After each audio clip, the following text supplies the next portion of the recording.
სენსაციები მუსიკალურ თემაზე.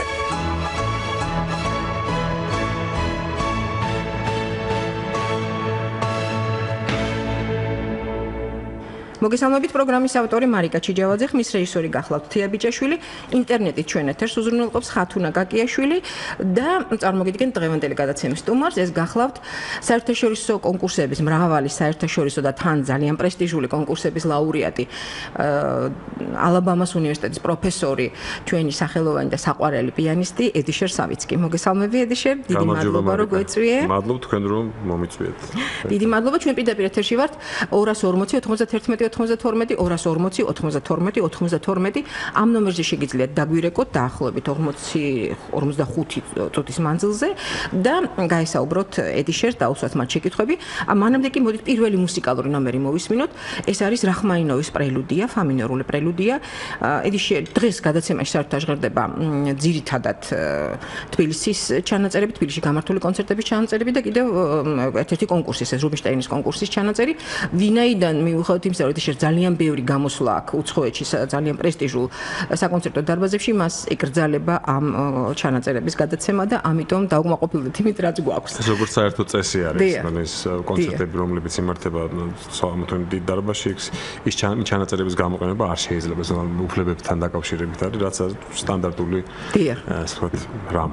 მოვით ახლა მოვისმინოთ ახლა რახმაინოვის ფამინორული პრელუდია და შემდეგ განვაგრძოთ საუბარი ედიშერთან.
თქვენ მოისმინეთ რახმაინოვის ფამინორული პრელუდია უკრავდა ედი შერსავიცკი, რომელიც ჩვენი გადაცემის სტუმარია 240-91-92 ამ ნომერზე შეგიძლიათ დაგვირეკოთ და გაესაუბროთ ედი შერს.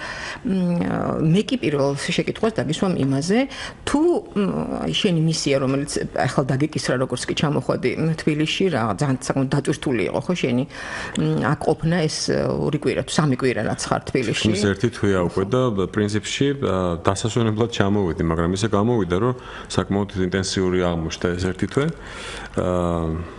ესე იგი, როდესაც ესე პირველი გამოსვლა იყო დედოფლის წყაროში, რამე თუ ის დედოფლის წყაროს კონცერტი, რომელიც მაისის თვეში შედგა, იყო ფესტივალის აღდგომიდან ამაღლებამდე ამ ფესტივალის ეგიდით.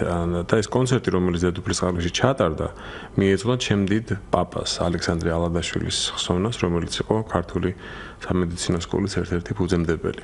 პედიატრიული თუ თერაპიული სკოლის. და როდესაც ესე თქვა მე შემომთავაზეს, რომ დედოფლის წყაროში ჩატარებული იყო ეს კონცერტი, რასაკვირველია ამას დავთანხმდი, მით უმეტეს რომ ჩემ დიდ პაპას ის ხსოვნას ეძღვნებოდა. მე ვიყავი ამ კონცერტზე, გადავეცით ჩვენს ჩანაწერი და მე კიდევ ერთხელ შემიძლია გავიმეორო, რომ ახტოვანებით შეხვდა იქაური პუბლიკა და მინდა შევაქო დედოფლის წყაროები, რომლებიც საოცრად გისმენდნენ. ყოველთვის თბილისში, როდესაც საქართველოში ჩამოდივარ, ვცდილობ ხოლმე რომ სხვადასხვა რეგიონებშიც ვიარო.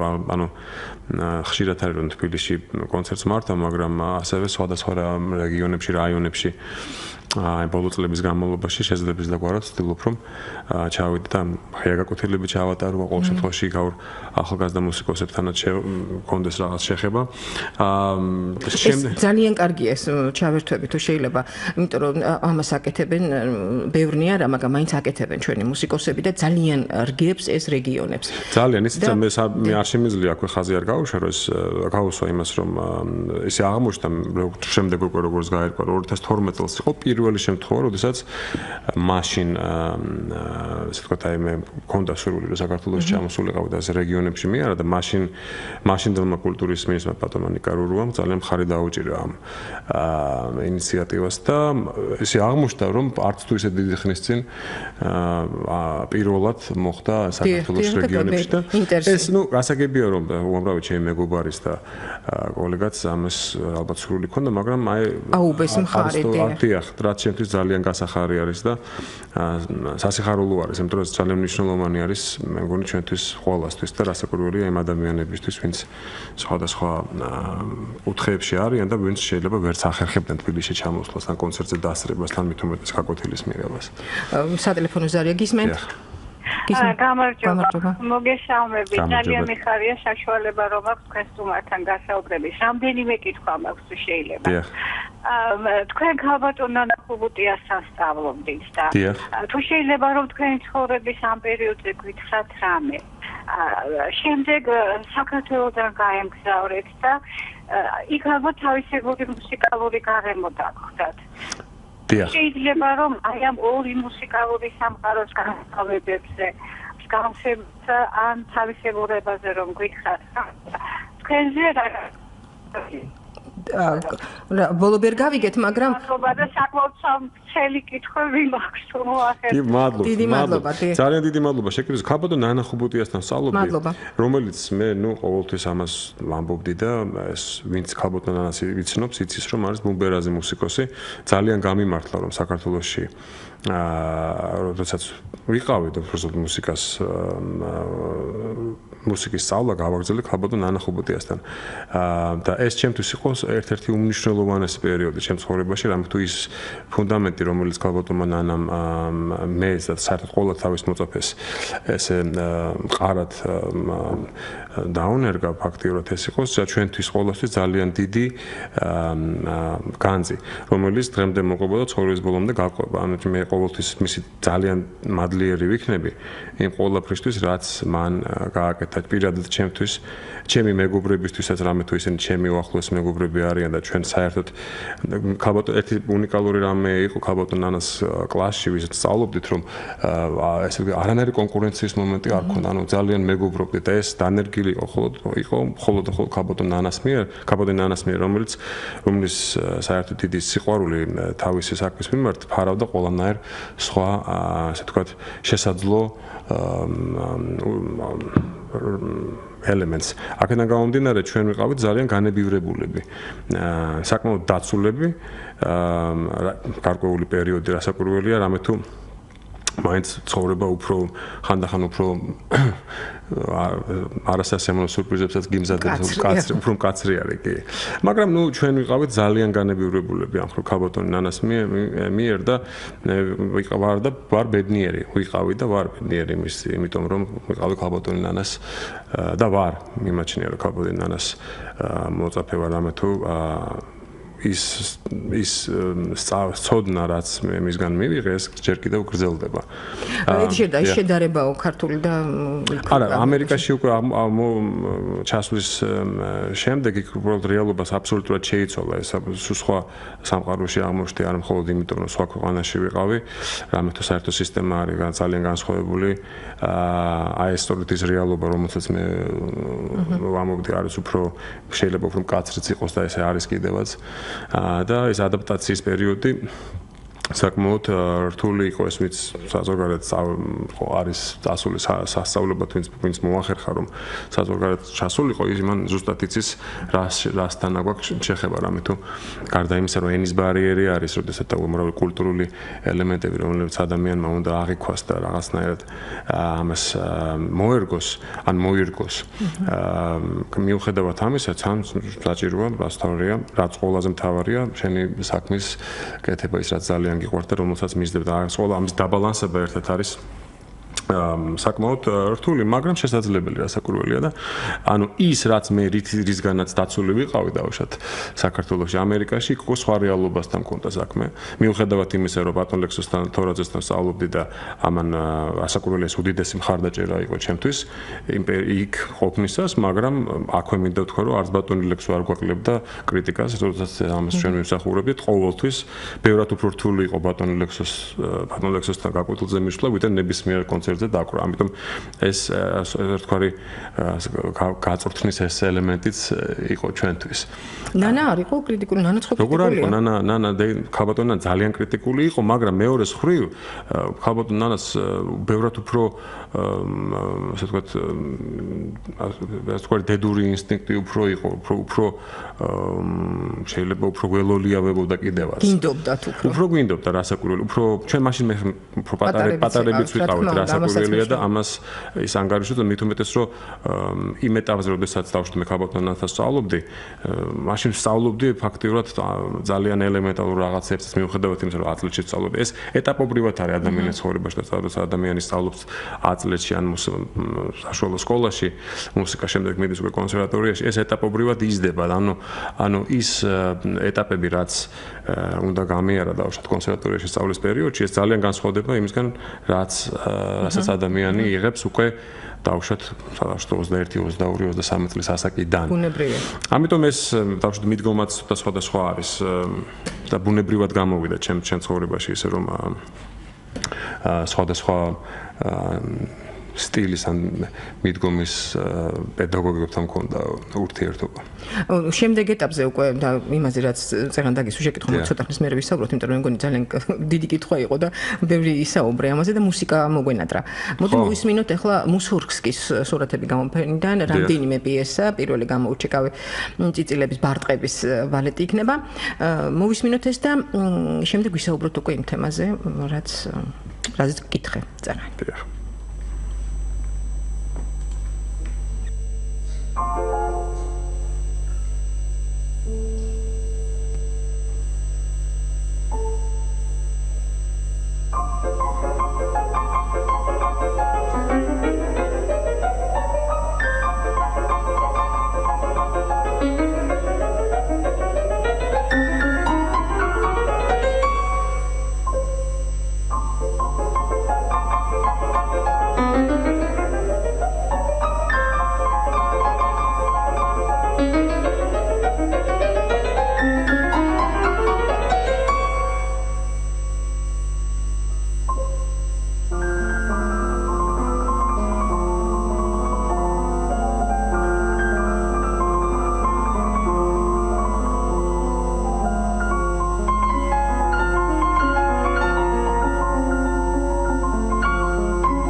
თქვენ მოისმინეთ ფრაგმენტი მუსორგსკის სურათები გამოფენიდან, უკრავდა ედი შერსავიცკი, ჩვენ პირდაპირ ეთერში ვართ, ეს საზოგადოებრივი რადიოა და ედი შერსავიცკი ჩვენი გადაცემის სტუმარი 240 91 92 240 92 ამ ნომერზე შეგიძლიათ დაგვირეკოთ და გაესაუბროთ ედი შერს.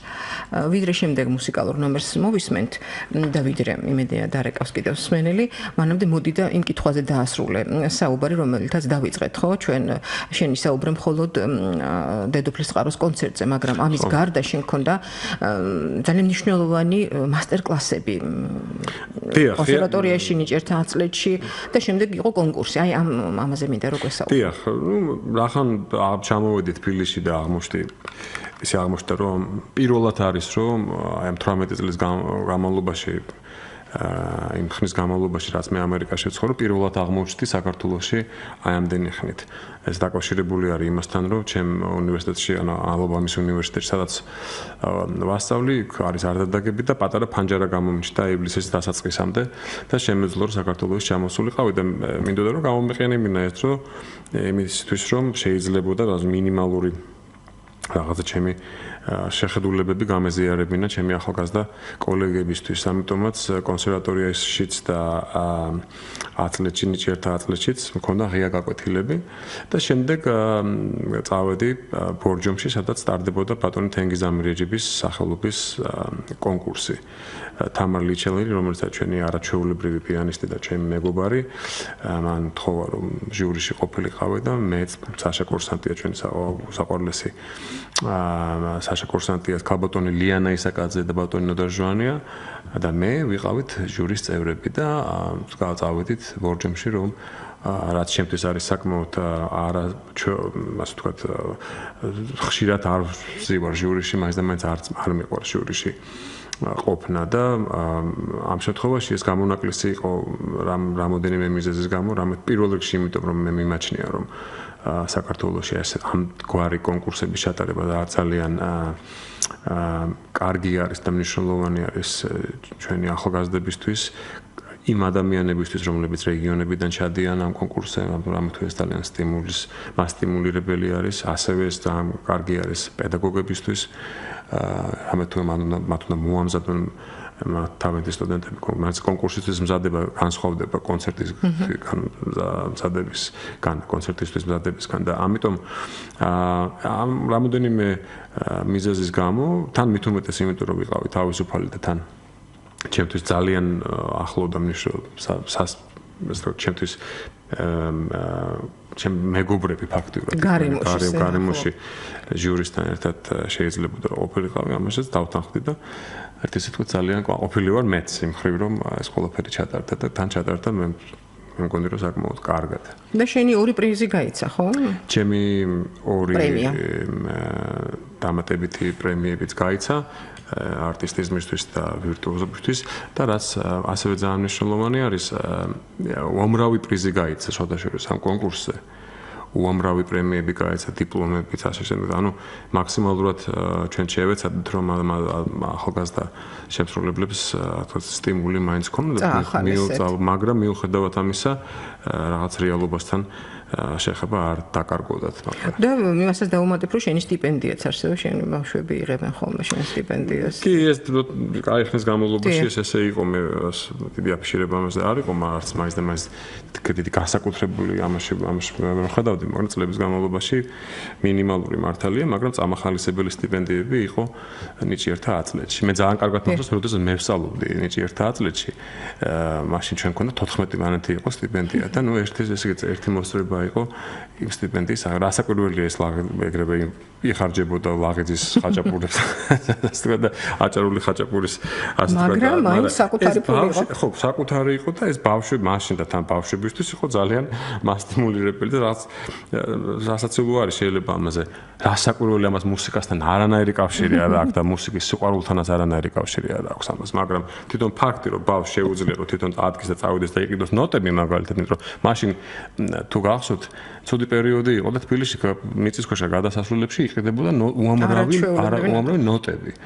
და ეს მე მახსოვს, ესე იგი, როდესაც ჩავდიოდი ოპერის თეატრთან, ესე იგი, როდესაც ჩავდიოდი გადასასვლელში რომ აღმოჩნდებოდი, იქ ოპერის თეატრის წინაც ეს ნოტები იყიდებოდა და არაერთხელ ამ ნოტებს ვყიდულობდი მაშინ, აი სწორედ აი ამ ტიპის ჯემის სტიპენდიით, ხო? არის მსმენელი, გისმენთ?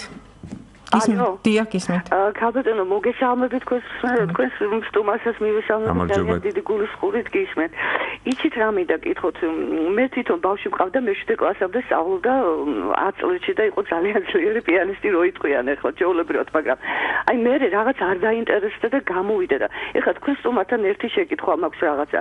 აი ხო არ შეიძლება როგორც X ფაქტორში გამოდიან ეს ნიჭიერესი ბავშვები და ვოკალისტები.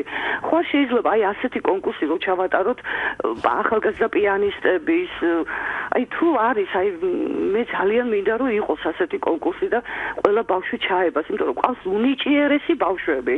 ალბათ თქვენი სტუმარი დამეთანხმება სკოლებში როგორი ნიჭიერი თაობა მოდის და ხო არ არის ამაზე ან ლაპარაკი ან თქვენ გულისხმობთ სატელევიზიო შოუ რო იყოს, ხო, მამლა? ხო, აი რაღაც იცით როგორი რეზონანსი იქნება არაჩვეულებრივი, თვითონ მშობლები დაინტერესდებიან და ალბათ ბავშვებიც უაღრესად დაინტერესდებიან.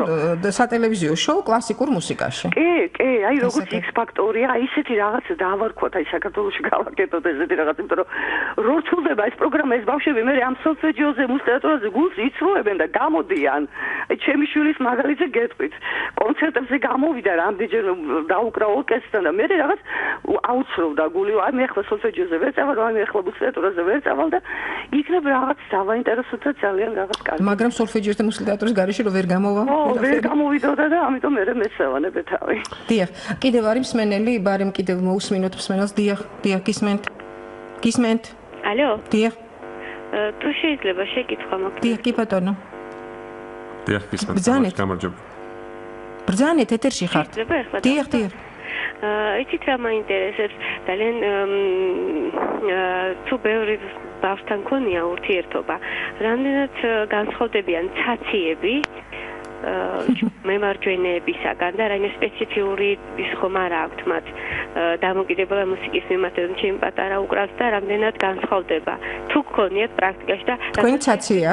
არიან, ბატონო. თქვენი ცაცია? დიახ. კი ბატონო. მოდი, დიდი მადლობა ზარისთვის 240 91 92 240 92 92 ამ ნომერზე დაგვირეკეთ და ედიშერი პასუხს გაგცემ. მოდი ჯერ მეორე კითხვით და დავწერთ უფრო მოკლედ უპასუხებ. იცით რა, მე მქონია შეხება უამრავ ბავშვთან რასაკვირველია სტუდენტებთან და ვინც ცაცია არის, მაგრამ ამ შემთხვევაში არ მქონია ესეთი შემთხვევა, როდესაც რამე განსაკუთრებულად უნდა განსხვავებული ყოფილიყო ბავშვები, იმიტომ რომ მით უმეტეს დასავლეთში საერთოდ ეს ცაციის მომენტი საერთოდ არც ფიგურირებს.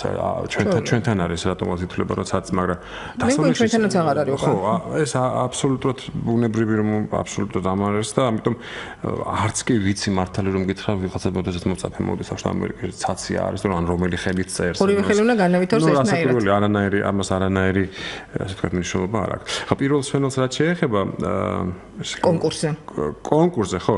იცით რა, ხა ნუ გასაგებია რომ X ფაქტორის მაგვარი ასე ვთქვათ პოპულარული შოუები ძალიან კარგი არის და სახალისო არის დავშვათ ფართი აუდიენციისთვის, მშობლებისთვის და ერთი ასე შემდეგ, მაგრამ კლასიკური მუსიკა როდესაც მე არ ვარ არ მახსოვს არც ერთ ქვეყანაში ესეთი კლასიკური მუსიკის კონკურსი ამდაგვარი X ფაქტორის მაგვარი კონკურსი თუ ითქვათ, რამეთო კლასიკური მუსიკა მოიცავს უამრავ ისეთ სამუშაოს და უამრავ ისეთ ნიუანსს, რომელიც ძალიან შეიძლება პერსონალურიც იყოს, ძალიან შრომატევადიც იყოს, მაგალითად, ქალბატონმა სოლფეჯიო ახსნა, შეიძლება ეს ხდება ხოლმე, რომ რაღაც ასაკში განსაკუთრებით მე-6 მე-7 კლასში, მე-8 კლასში ახალგაზრდებს ეზარებათ უბრალოდ მეცადინეობას, შეიძლება მიზეზი იყოს სოლფეჯიო, მაგრამ სინამდვილეში ფლატ სოლფეჯიო ალბათ არ არის მიზეზი, იმიტომ რომ შეიძლება ის დრო, რაც უნდა ბავშვმა დაუთმოს მეცადინეობას, იმისთვის ეს ნორმალური არის, მეც ესე ვიყავი ბავშვობაში, თუნდაც არ მიყვარდა, მე ფეხბურთის თამაში ბევრად უფრო მიყვარდა თხdelamურზეს რეალი, ვიდრე დავუშვათ მეცადინეობა, მაგრამ მეცადინეობა ყოველთვის, მაგრამ რასაკვირველია, ეს არასდროს იმდენად საკმარისი არ იყო. ეს შინაგანად ჰქონდა ეს ინსტინქტი, როდესაც მინდოდა რომ მეკრა ფოტოშურეს ლენარდ ბერნსტაინს აქვს ესეთი სიმღერა, რომ ეს თარგმანი არის, ტექსტის თარგმანი არის, შეიძლება თქვა სწორი არ არის, მაგრამ დაახლოებით ესეთი ტექსტია, რომ აი მუსიკა ბავშვი მღერის, გოგონა მღერის, რომ აი ესე იგი მე მუსიკა არ მიყვარს, მაგრამ სიმღერა ძალიან მიყვარს. ანუ ფაქტიურად ის რომ შეიძლება ადამიანს მეცადინეობა არ უყვარს, მაგრამ ეს აიმას არ ნიშნავს, რომ მუსიკა არ უყვარს. მაგრამ ეს არის ასაკობრივი მომენტი არის. მაინც ბავშვებს რაღაც ასაკში მეტნაკლებად უნდა გადაილახოს მოგეთ. უნდა გადაილახოს. ეს თუ გადაილახა, მას შემდეგ უკვე სხვა ეტაპი იწყება, როდესაც ეგ უკვე აღარ ჭირდება ადამიანს შეხსენება იმისი, რომ უფრო დიდ ხანს უნდა. ფოტოშოპში ჩემ შემთხვევაში ეს უფრო გვიან დაიწყო, 15 წლის ასაკიდან დაიწყო, როდესაც უფრო სერიოზულად ქალბატონ ნანა ხუბუტიას უბრუნდები ჩემ პედაგოგს, რომლის გამოც ფაქტიურად მე უფრო დავიწყე მეცადინეობა, იმიტომ რომ იმ პერიოდში თითი მოვიტეხე მეორედ. და მაშინ ქალბატონ ნანას შევხვდი და მაშინ მან ძალიან მომიარა ფაქტიურად ამ ხრივ არ გამიწვილა ასე თქვა ჩემი ესეთი პოტენციალი. და ხშირად ხდება ხოლმე რომ ადამიანი თითს რო იტეხავს პედაგოგები ხელს იქნებენ ხოლმე და ამ შემთხვევაში ქალბატონ ნანა ძალიან დიდი ყურადღება და სითბო გამოამჟღავნა ჩემი მიმართ. დიდი მადლობელი ვარ. კიდევ არის მსმენელი. ამიტომ მე საკმაოდ გვიან დავიწყე მეცადინეობა, მართლა მეცადინეობა რასაც ქვია. ძალიან იშვიათი ალბათ რომ პატარა ბავშვმა თავიდანვე დაიწყოს ინტენსიურად უხაროდეს მუდმივად ჯდომა და მეცადინეობა. მაგრამ ძალიან იშვიათი. არიან როგორ არა არიან მეც ყავს ესეთი ნაცმეგობრები, რომ თელი ცხოვრება. კი, ჩემი მოსწავლეებშიც არიან, მაგრამ ძალიან კარგია, მაგრამ ის რომ შეიძლება რაღაც ასაკში ეტყობა ბავშვი ემოციურად მზად უნდა იყოს იმისთვის და ხანდახან ისე ხდება ხოლმე რომ ეს სხვადასხვა ძალიან რთული მომენტი არის იმ ხრივ რომ ბავშვს ემოცია არ უნდა გაუფუჭდეს ბავშვობაში ეს ხანდახან ხდება ხოლმე აი ამ დაძალების გამო შეიძლება ემოციაც გაუფუჭდეს ბავშვს და აღარ მოუნდეს მერე მუსიკას. ამიტომ ჯობია ცოტა უფრო მსუბუქად ლაითად დაისწავლოს, მაგრამ ისწავლოს. ეს არის ძალიან ფაქიზი მომენტი არის, ძალიან დიდი სიფაქიზე არის საჭირო ამისთვის რომ ბავშვმა არ დაკარგოს ეს ხალისი. არის მსმენელი გისმენთ? მოგესალმებით. გამარჯობა. მოგესალმებით სტუმარს ცოტა ხელავასეთ წინვალე დახვეწილ პიანისტს უნდა დავუსვა შეკითხვა. და თუ შეიძლება ესეთი შეკითხვა მის შინაგან სულიერ ბუნებასთან სამყაროსთან რომელი კომპოზიტორის შემოქმედება ყველაზე ახლოს? მადლობთ. იცით რა, ეს არის ძალიან გასაგები შეკითხვა, უბრალოდ ერთი კომპოზიტორის დასახელება არის ძალიან რთული.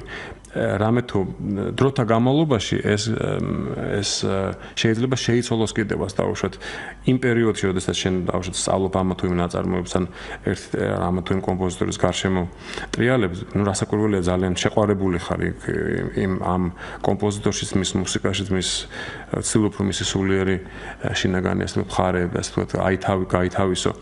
დროთა განმავლობაში ეს იცვლება და შეიძლება სხვა კომპოზიტორთან კონდეს კერდა აუცილებლად გექნება სხვა კომპოზიტორთან. ამიტომ ეს ერთი კომპოზიტორის გამოყოფა, ან თუნდაც ერთი ნაწარმოების გამოყოფა არც არის საინტერესო მართალი რომ გითხრათ, იმიტომ რომ ეს ძალიან ლიმიტირებული ხდება. უბრალოდ ასე რომ დაისვა შეკითხვა, ცოტა გადავაკეთებ ჩვენი მსმენელი შეკითხვა. რომელი კომპოზიტორი, რომელსაც ყველაზე ხშირად უბრუნდები და გინდა დაბრუნება? ისე რა, ბევრი არის ესეთი კომპოზიტორი. შეიძლება უფრო ადვილი, ახლა მე მართალი არ დავასახელებ, მაგრამ შეიძლება უფრო იყოს ესეთი კომპოზიტორი, რომელიც შეიძლება არ მოგინდეს. ანუ აი ესეთი ცნობილი კომპოზიტორი, რომლის მუსიკა შეიძლება, ნუ აი ჯერჯერობით ყოველ შემთხვევაში არ გაქვს ესეთი. რასაკვირველია, ესეთები არის. ახლა ვაბჭობი რომ არ დავასახელებ. იმას ნამდვილად არ ეწყინება. უბრალოდ ეს არის გემოვნების საკითხი, უბრალოდ ხანდახან, ნუ ვიღაც კომპოზიტორის ასე თუ ის სტილი დაუშვათ კომპოზიტორის შექმნის, ნაწარმოებების შექმნის, რომელსაც ესე თუ ის კომპოზიტორი ქმნის, შეიძლება არ არის შენ შინაგან ემოციურ ფონთან ახლოს. ეს იმიტომ რომ არ მოგწონს და ის ცუდია, რასაკვირველი არა. ეს უბრალოდ იმიტომ რომ გემოვნებით, ნუ მაინც და მაინც იმ მომენტში ამას არ ეზე, მაგრამ ესეც შეიძლება რომ შეიცვალოს სხვათაშორის. დროთა განმავლობაში რამე თუ ადამიანის ბუნება ვითარდება და ჩვენი ემოციური საერთოდ მდგომარეობაც დროთა განმავლობაში იცვლება. ამიტომ საერთოდ მეც ძალიან გახსნილი ვარ იმ შესაძლებლობების მიმართ, რომლებიც ასე ვთქვათ, ჯერ კიდევ იხსნება ჩემზე. მოდი, ახლა მე ძალიან მინდოდა კიდე ერთი სოსონა ბარდანაშვილის ნაწარმოები მოგუსმინო, დრო არ აქვს ამისთვის. და მოდი ისევ დაუბრუნდეთ თბილისის კონცერტს, სადაც შენ ბახ ზილოტის ქორალური პრელუდია შეასრულე.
ეს გახდა თბილისში სავიცკი, რომელიც ასრულებდა ბახ ზილოტის ქორალურ პრელუდიას.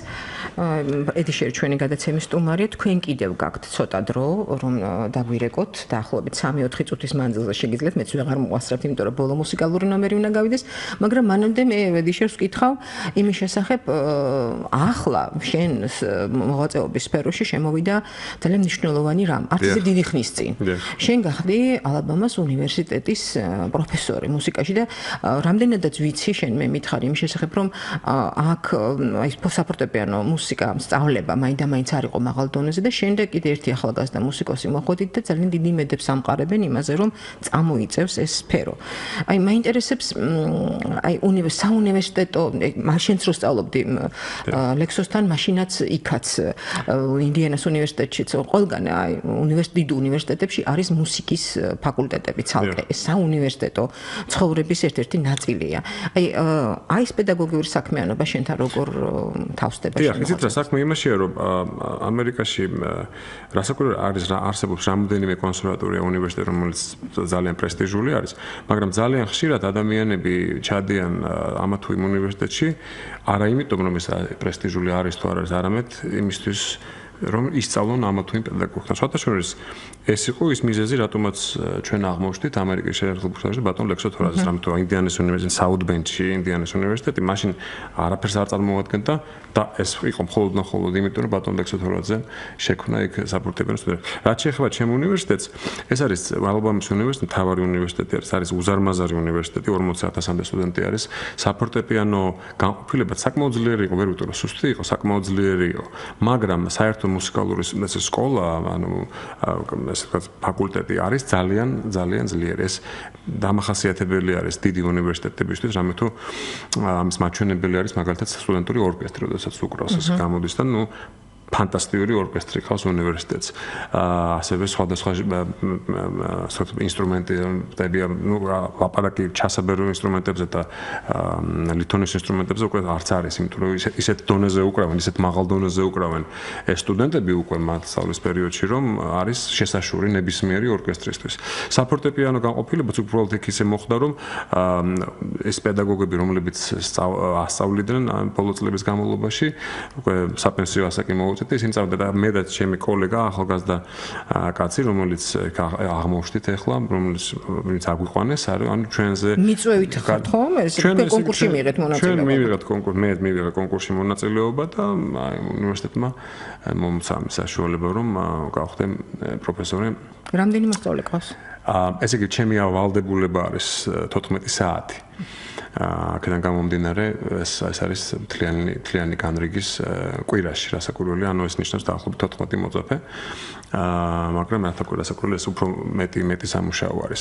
ეს რაღაცა შეიძლება გაეცნოს კიდევაც, იმიტომ რომ საქართველოში საათობრივად არასდროს არავინ არ ასწავლის ეს. და თან 1 საათი კვირაში არა, რასაკვირველია, ძალიან ცოტა არის. ანუ მეც ჩემ მოწაფეებს, ვინც იმსახურებს, რომ ცოტა დიდი გაკვეთილი მიიღოს, ის აუცილებლად ვინც უფრო დაინტერესებული არის, ანუ ვინც უფრო მომზადებული არის.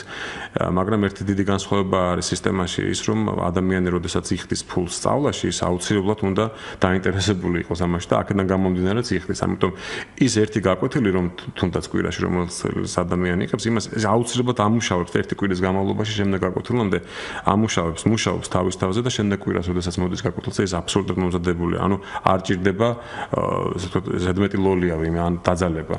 თუ უნდა რომ ისწავლოს, ის ისწავლოს, თუ არ უნდა რომ ისწავლოს, ახლა მაშინ აზრიც არ აქვს იმის და არც არა, ამიტომ პედაგოგებისთვისაც ეს უფრო ადვილი არის, როდესაც შენ ხედავ უფრო დაინტერესებულ მოწაფეს, რომელიც უფრო მუშაობს იმასთან, შეიძლება უფრო მეცაც იმუშავებს შენ, იმიტომ რომ ხედავ რომ ის შედეგი მიგექნება. შედეგიც და ინტერესს ხედავ, ამიტომ ეს უფრო ადამიანური მომენტი არის, ანუ ვალდებულების მომენტი სხვასთან არ არის. ანუ ეს არის ძალიან დიდი განსხვავება აი ამ სისტემებს შორის.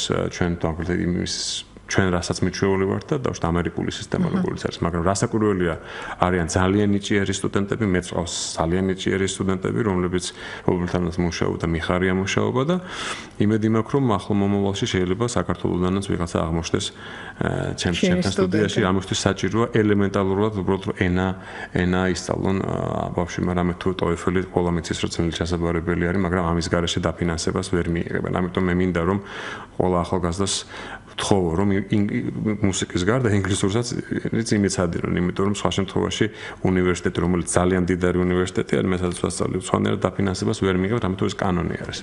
და ხა მე უკვე გავუშვი ბოლო მუსიკალური ნომერი, ეს არის გერშვინის ცისფერი რაფსოდია, უკრავს თავდაცვის სამინისტროს თბილისში გამართული კონცერტი. ორკესტრი, დიახ, დირიჟორია კობა მერმანიშვილი. ეს იყო კონცერტი, რომელიც მე და ბატონ ლექსო თორაძემ გამართეთ რუსთაველის თეატრში რამოდენიმე წლის წინ.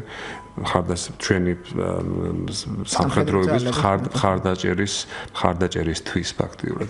და ვიდრე ეს მუსიკა მიდის თან ფონად, მან მინდა მითხრა შენ მომავლის გეგმებზე, იმიტომ რომ ვიცი რომ ძალიან მალე მიდიხარ ახლა. დიახ, აი უახლოეს ორ კვირაში მიდივარ იტალიაში მაქვს კონცერტები, გამგზავრები, მე იქიდან ესე იგი ძალიან ცუდ ხნით ბრუნდები და შემდეგ მთელი სეზონი მაქვს დაკავებული აგვისტო სექტემბერი მთელი ყოველი თვე არის კონცერტები სხვადასხვა პროგრამები. და როდესაც შენ არა ხარ, მაშინ უნივერსიტეტში ასისტენტი ყავს, ვინც ამიცადებს? არა, აი უნდა მოვახერხო ისე რომ ის პერიოდი, როდესაც მე მომგზავრები უნივერსიტეტიდან რაღაც დღეები, რომელიც დამაყრდება, ბერეს უნდა აუნაზღაურო მოწაფეებს, ანუ ის ვისაც გაუსწენ, ზოგს უფრო ადრე ვამეცადინებ, საწასვლომ ზოგს შემდეგ უკვე როდესაც ჩამოვალ. მაგრამ ნუ ეს არის ჩვეულებრივი მომენტი, ყველა ადამიანი, ვინც კონსერვატორიაში და უნივერსიტეტში ამეცადინებს, ის ვალდებულია, რომ ის ნორმა შეასრულოს, რაც ისი ვალდებულიც არის. ამიტომ ჩემთვის ეს ახალი არ არის მაინც და მაინც. უბრალოდ საკმაოდ ინტენსიური სეზონი არის მოდის ჩემთვის, იმიტომ რომ კამერული მუსიკაც უნდა დაუკრა, სოლო ორკესტრთან ერთად, ერთი სიტყვით გაისად წლის განმავლობაში ეს ძალიან ინტენსიური სეზონი მექნება. წარმატებები მინდა გისურვოთ, დიდი მადლობა რომ გვესტუმრე და ჟღერს გერშვინის ცისფერი რაფსოდია სოლისტი გახლავთ ედი შერსავიცკი, რომელიც ჩვენი გადაცემის სტუმარი იყო დაახლოებით 50 წუთის მანძილზე. დიდი მადლობა, წარმატებებს გისურვებთ. გადაცემაზე მუშაობდით ავტორი მარიკა ჩიჯაოძე, ხმის რეჟისორი თეა ბიჭაშვილი და ინტერნეტით ჩვენი ეთერი უზრუნველყო ხათუნა გაკიაშვილმა. ეს საზოგადოებრივი რადიოა, კარგად ზანდებოდეთ. ხონდის.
ვარიაციები მუსიკალურ თემაზე.